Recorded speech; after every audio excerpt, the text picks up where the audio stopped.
नमस्कार साथियों, स्वागत है आप सभी का आपके अपने YouTube channel all in one study point में। साथियों, आज हमारा एसएससी जीडी हिंदी का प्रैक्टिस सेट नंबर 8 है। तो आइए शुरुआत करते हैं। आज का हमारा पहला प्रश्न है, सिर उठाना मुहावरे का उचित अर्थ है। पीछे पड़ना, विरोध में खड़ा होना, हर स्थिति में साथ देना, सिर ऊपर करना। तो इस प्रश्न का जो सही जवाब है दूसरा विकल्प सही हो जाएगा। सिर उठाना मुहावरे का अर्थ होता है विरोध में खड़ा होना। अगला प्रश्न है, किनारा का पर्यायवाची शब्द इनमें से क्या है?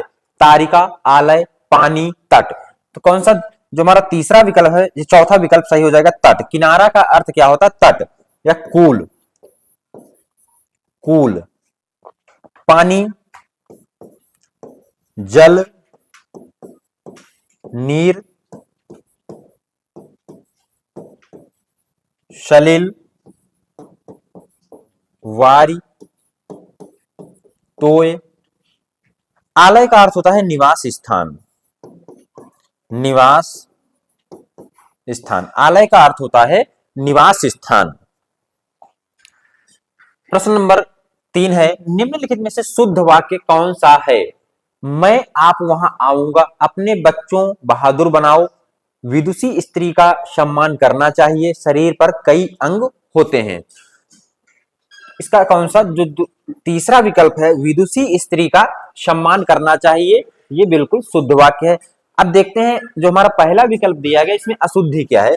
मैं आप वहां आऊंगा, तो यहां पर क्या होगा? मैं आप नहीं, मैं अपने आप आऊंगा। क्या होगा? अपने आप वहां आऊंगा। दूसरा, मैं अपने बच्चों बहादुर बनाऊंगा, तो यहाँ पर जो कारक संबंधी ये त्रुटि है, यहाँ पर क्या होना चाहिए? को। मैं अपने बच्चों को बहादुर बनाऊंगा।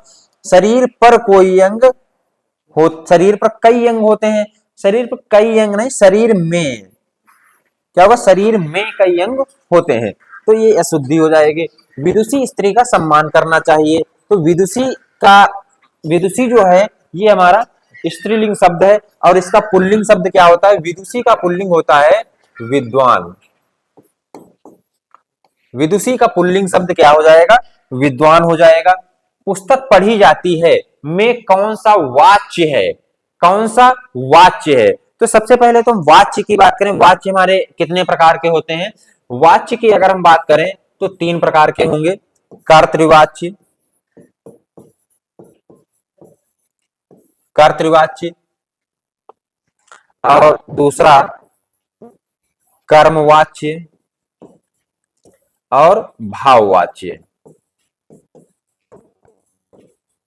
कर्तृवाच्य, कर्मवाच्य और भाववाच्य, ये हमारे वाच्य के 3 भेद होते हैं या 3 प्रकार होते हैं। अब हम कैसे पहचानेंगे कहां पर हमारा कर्मवाच्य होता है, कब कर्तृवाच्य होता है और कब भाववाच्य होता है? तो यदि वाक्य में दिया जो क्रिया दी जा रही है उसका लिंग और वचन कर्ता के अनुसार बदले तो वहां पर कर्तृवाच्य होगा। अगर क्रिया का लिंग और वचन कर्ता के अनुसार बदल रहा है तो क्या होगा? वाक्य हमारा कैसा होगा? कर्तृवाच्य होगा। दूसरा, यदि क्रिया का लिंग और वचन कर्म के अनुसार परिवर्तित हो तो वाच्य कैसा होगा? कर्मवाच्य होगा। यदि क्रिया का लिंग और वचन कर्ता और कर्म, कर्ता और कर्म इन दोनों के साथ न बदले तो वहां पर क्या होगा? भाववाच्य होगा। यदि क्रिया का लिंग और वचन कर्ता और कर्म किसी के साथ भी परिवर्तित नहीं हो रहा है, अर्थात कर्ता बदलने पर भी क्रिया का लिंग और वचन नहीं बदल रहा है और कर्म बदलने पर भी क्रिया का लिंग और वचन नहीं बदल रहा है, तो वाक्य कैसा होगा? भाववाच्य होगा। कैसा होगा? भाववाच्य होगा। और दूसरा प्रश्न, एक और यहां से प्रश्न पूछा जाता है, जैसे वाक्य में अगर कर्तृवाच्य है तो उसमें पूछा जाता है कि कर्तृवाच्य में किसकी प्रधानता होती है या कर्मवाच्य में किसकी प्रधानता होती है। तो वाक्य में हमारा जो वाच्य होता है, अगर वाच्य हमारा कर्तृवाच्य है तो उसमें कर्ता की प्रधानता होगी, कर्मवाच्य है तो कर्म की प्रधानता होगी, और यदि भाववाच्य है तो किसकी? भाव की प्रधानता होगी। तो यहां पर पुस्तक पढ़ी जाती है, अब यहाँ पर हम परिवर्तित करके देख रहे हैं, यहाँ पे हमारा कर्ता तो है नहीं, सिर्फ क्या है हमारी कर्म है और क्रिया है। पुस्तक पढ़ी जाती, ये नहीं पता किसके द्वारा पुस्तक पढ़ी जाती, सिर्फ पुस्तक पढ़ी जाती। तो यहाँ पर पुस्तक का लिंग और वचन कैसा है, पुस्तक का लिंग कैसा है, स्त्रीलिंग है, और वचन क्या है, यहाँ पर एक वचन है। दूसरा हम यहाँ पर परिवर्तित करके देख रहे हैं कि पुस्तक के स्थान पर कोई हम दूसरा शब्द ले लेते हैं। मान लिया हमने यहाँ पर लिख दिया अखबार, पुस्तक की जगह हमने लिख दिया अखबार।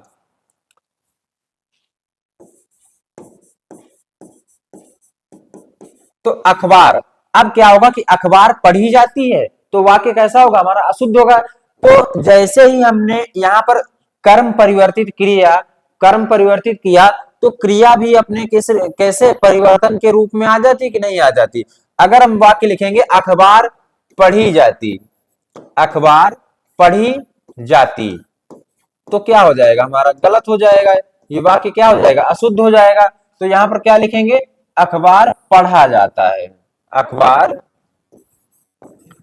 पढ़ा जाता है।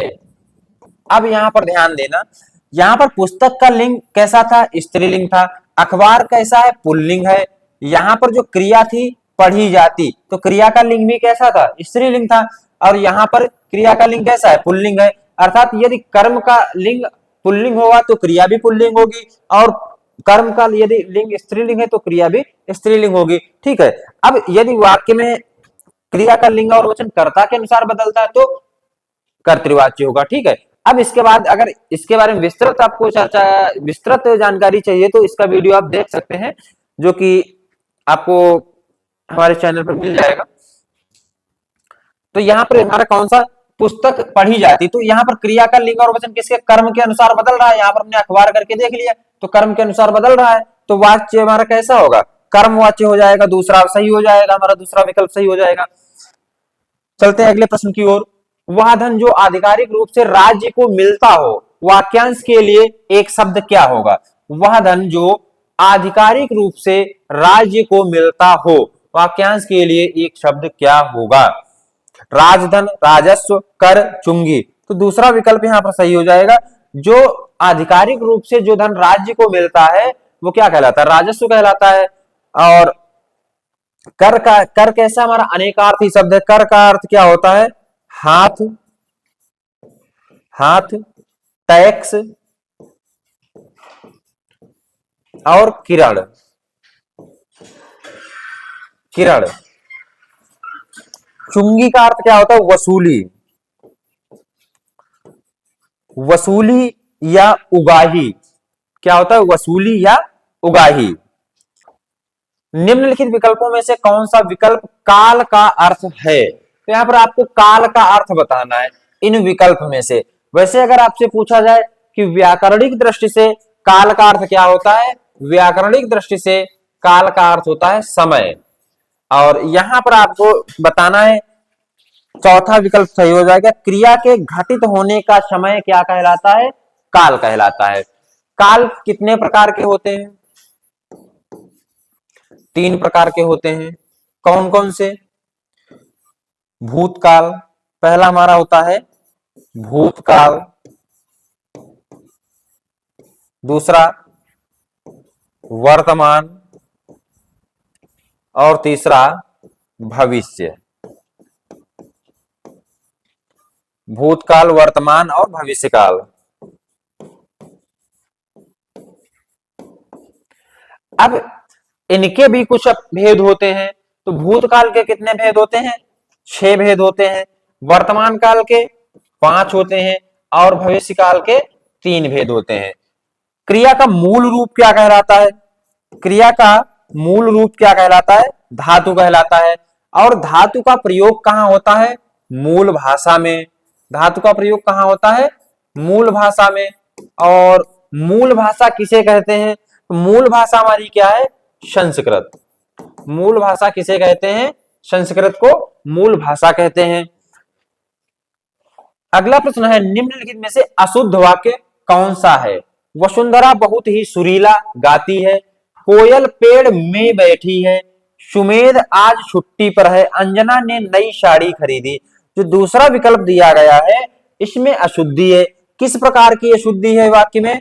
कारक संबंधी अशुद्धि, कारक संबंधी अशुद्धि। कैसी अशुद्धि है? कारक संबंधी। तो यहां पर कोयल पेड़ में नहीं, कोयल पेड़ पर बैठी, यहां पर जो कारक चिन्ह में है इसके स्थान पर क्या होना चाहिए? पर होना चाहिए। तो दूसरा विकल्प हमारा सही हो जाएगा, हमको अशुद्ध विकल्प का चयन करना था। अगला प्रश्न है, विकल्पों में से निम्नलिखित वाक्यांश के लिए उपयुक्त शब्द चुने। जो कहा गया, जो कहा गया है, वाक्यांश दिया गया, जो कहा गया, जो कहा गया उसे क्या कहेंगे? कथित। पहला विकल्प सही हो जाएगा। कल्पित, जिसकी कल्पना की गई हो, जिसकी कल्पना की गई हो उसे क्या कहेंगे? कल्पित। अकथनीय, जिसे कहा न जा सके, जिसे कहा न जा सके, जिसे कहा न जा सके उसे क्या कहेंगे? अकथनीय। वचनातीत क्या होता है? वचन से परे, वचन से परे। ये हमारा वाक्यांश के लिए एक शब्द है वचनातीत। तो वचन से परे इसके लिए एक शब्द क्या होगा? वचनातीत। कथित, जिसे कहा गया हो या जो कहा गया हो, जिसे कहा न जा सके कथनीय, और जिस अकथनीय, और जिसे कहा जा सके उसे क्या कहेंगे? जिसे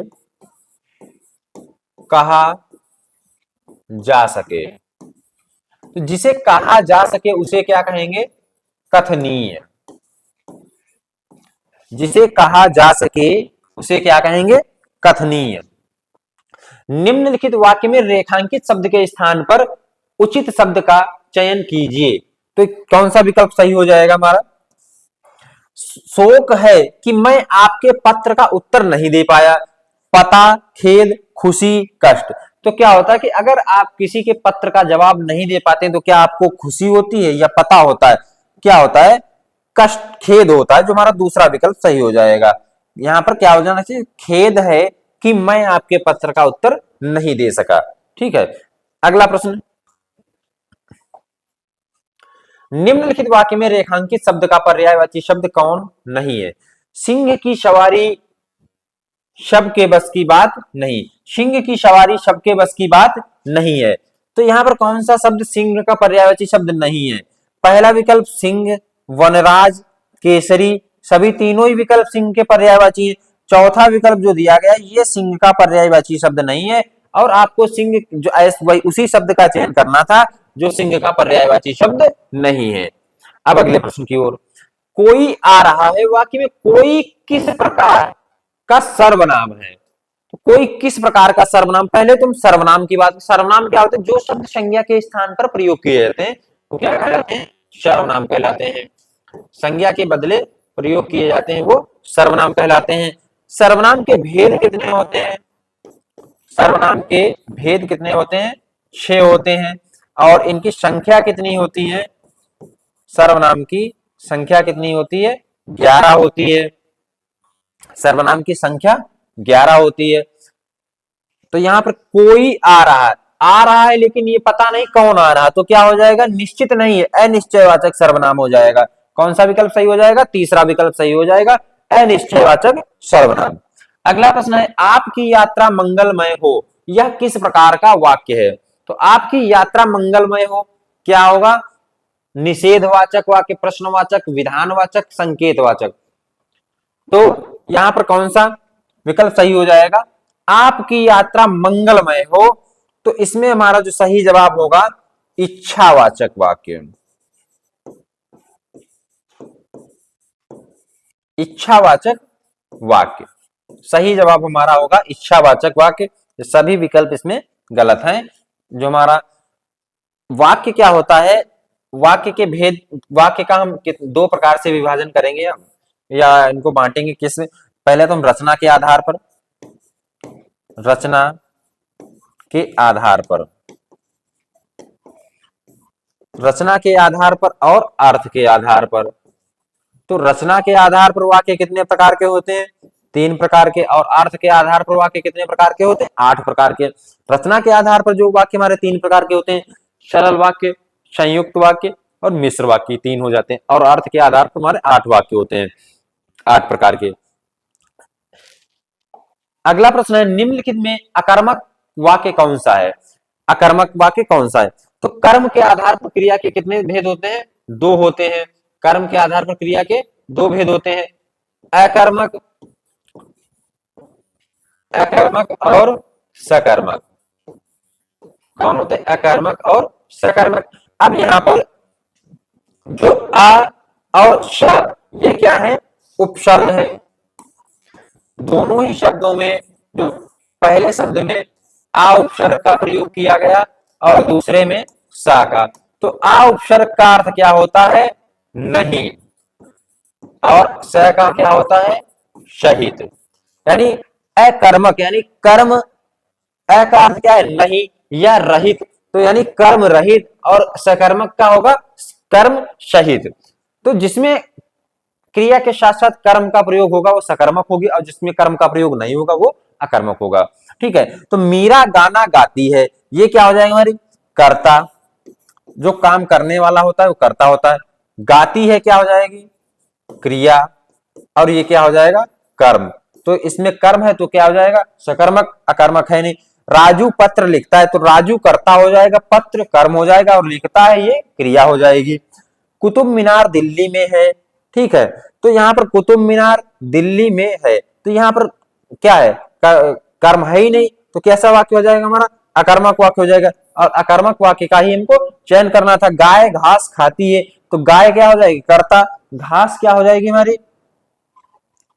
कर्म, और खाती है क्रिया है। तो जो दूसरा विकल्प दिया गया इसमें ये क्या है हमारा? जो स्थानवाचक क्रिया विशेषण हो जाएगा, और कुतुब मीनार क्या है?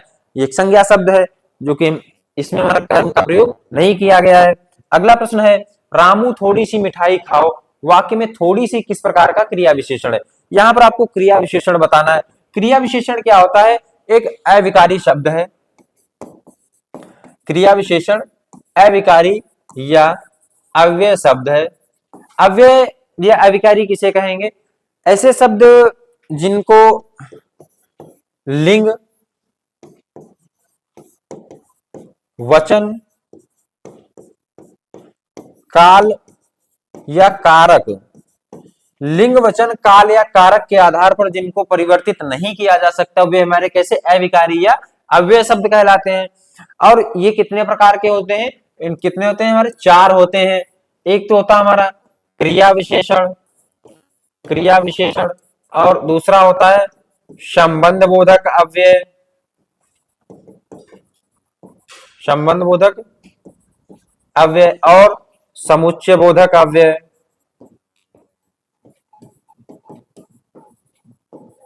समुच्चय बोधक और विस्मय आदि बोधक।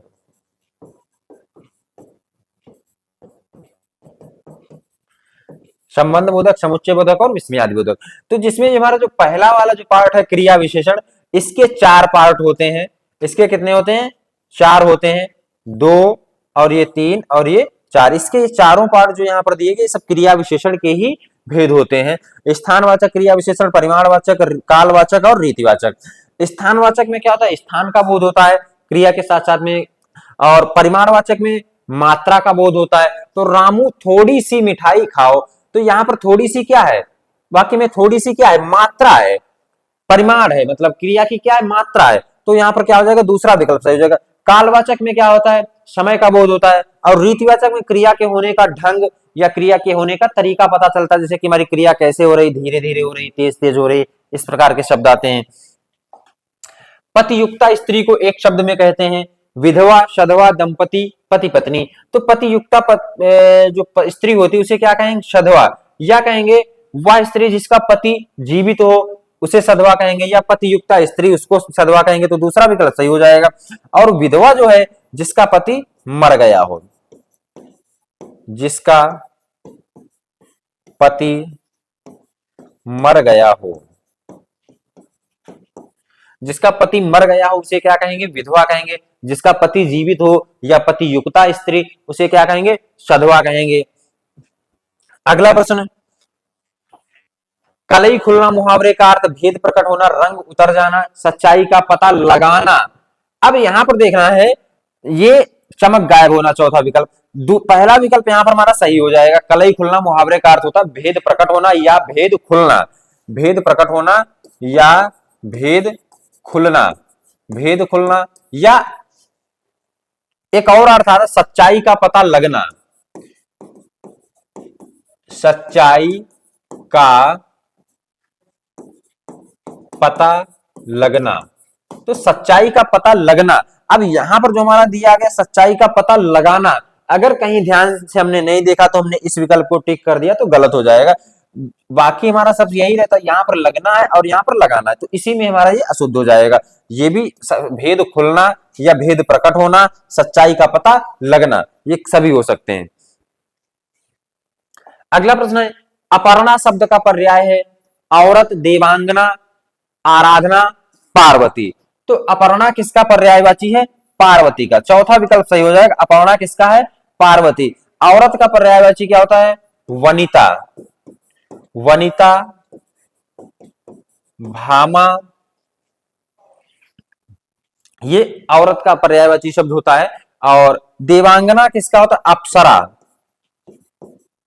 अप्सरा या देवताओं की पत्नी, देवताओं की पत्नी। देवताओं की पत्नी को क्या कहा जाता है? देवांगना कहा जाता है या अप्सरा।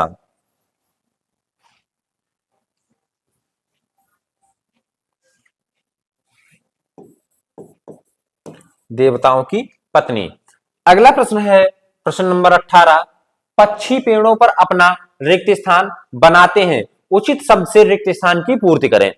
तो यहां पर आपको बताना है, पक्षी पेड़ों पर अपना क्या नीड़ बनाते हैं, नींव बनाते हैं, या नीड़ बनाते हैं या नींद। तो क्या हो जाएगा? पक्षी पेड़ों पर क्या बनाते हैं? घोंसला बनाते हैं।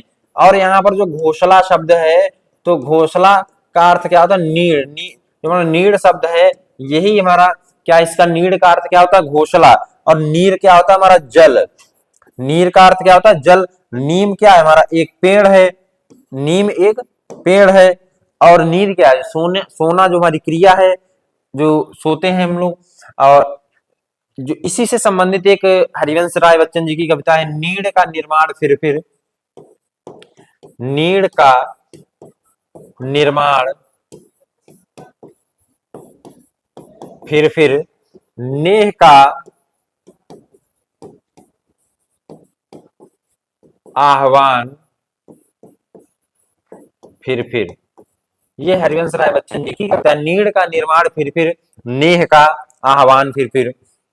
अगला प्रश्न है, अपनी करनी पार उतरनी मुहावरे का अर्थ है दूसरों के कर्म फल को स्वयं भी भुगतना पड़ता है, अपने कर्म का फल स्वयं भोगना पड़ता है, कर्म का फल अवश्य मिलता है, दूसरे के अच्छे कर्मों का अनुकरण करना चाहिए। तो कौन सा विकल्प सही हो जाएगा? दूसरा विकल्प।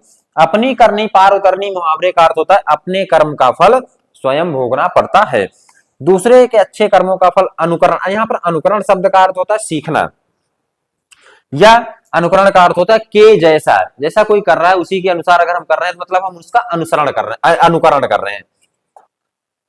और आज का हमारा अंतिम प्रश्न है, जो पहले जन्मा हो, वाक्यांश के अर्थ को स्पष्ट करने वाला उचित शब्द। जो पहले जन्मा हो उसे क्या कहेंगे? अग्रज कहेंगे। दूसरा, अगोचर क्या होता है? हमारा जो दिखाई ना दे, जो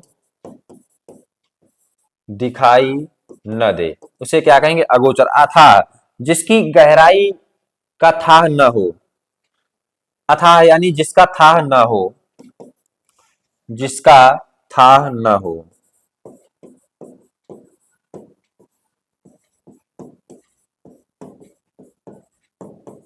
जिसका था न हो।